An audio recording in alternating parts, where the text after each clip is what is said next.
Told me that I had 5 years to live, which at age 12 was a little scary. However, it stopped me from doing a lot of things. I always wanted to be a nurse. I tried to be useful in my life, and I stopped working 15 years ago because I wanted to devote 100% of my time to trying to make a difference in the world. Took my wife and I, who I met here at Malden High, her name's Elaine,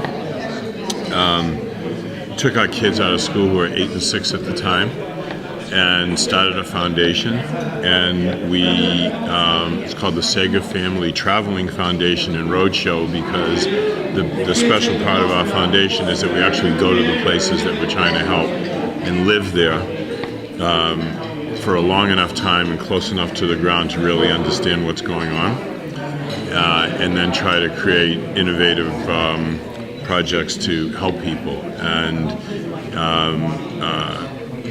those projects include micro-lending to women in Rwanda and in Palestine, and a teacher training program in Pakistan, and a leadership training program for Tibetan monks. So there's a lot of things that people may think are worthy of being inducted into the Hall of Fame. I don't know. To me was that if you're prepared and if you do what you're supposed to do, somehow life gives you a break even in the midst of adversity. So sometimes when things would be really tough for me, I'd realize there's a break out there for me somewhere. And sometimes it was just a friend saying, good luck tomorrow in that speech you have. Or sometimes it was a boss who said, look, I'm going to tell you 4 things that you need to improve right now because you're smart and you can get ahead. But unless you fix these things, it's going to stand in your way. So no matter what happened, I always seemed to get... Here we were with, we were only a little support group. We get together and have coffee and cookies and talk about it. Now we were suddenly thrust into the limelight. And my husband paid for the postage, and my neighbors and relatives and anybody I could catch helped with the mailing. We did a letter, and we sent it out, and we got tons and tons of replies. We got a lot of people from overseas. People in this country who had relatives overseas sent the little article, and as I say, it's only one paragraph, and which I still have a copy framed.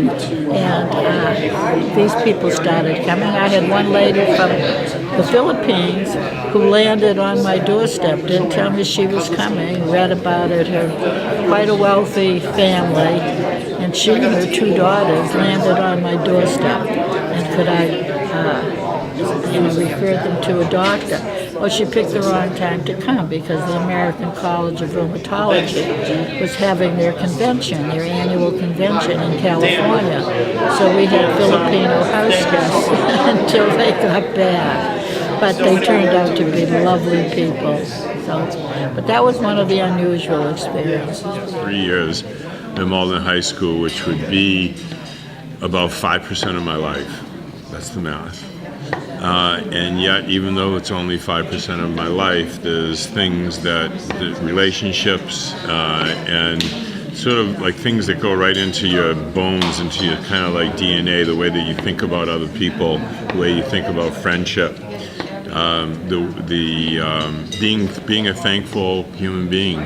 There's people in Malden have a lot of different resources and stuff, but in general, people from Malden aren't going to take things for granted.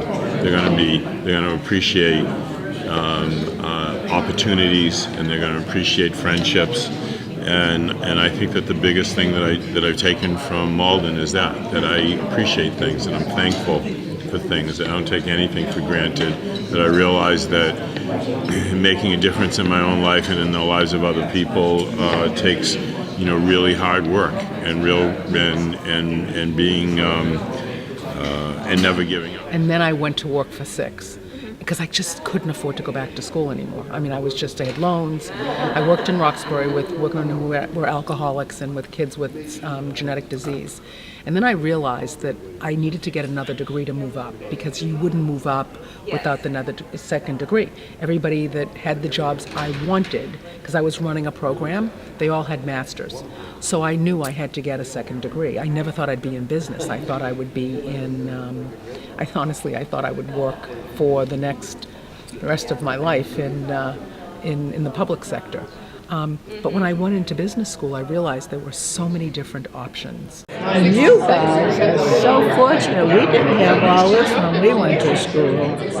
Say, if that's your passion, follow your passion. Those are things like human dignity and doing what you say you're going to do, and the importance of friendship. Those are all things I've taken from my time in Malden. Lunchtime.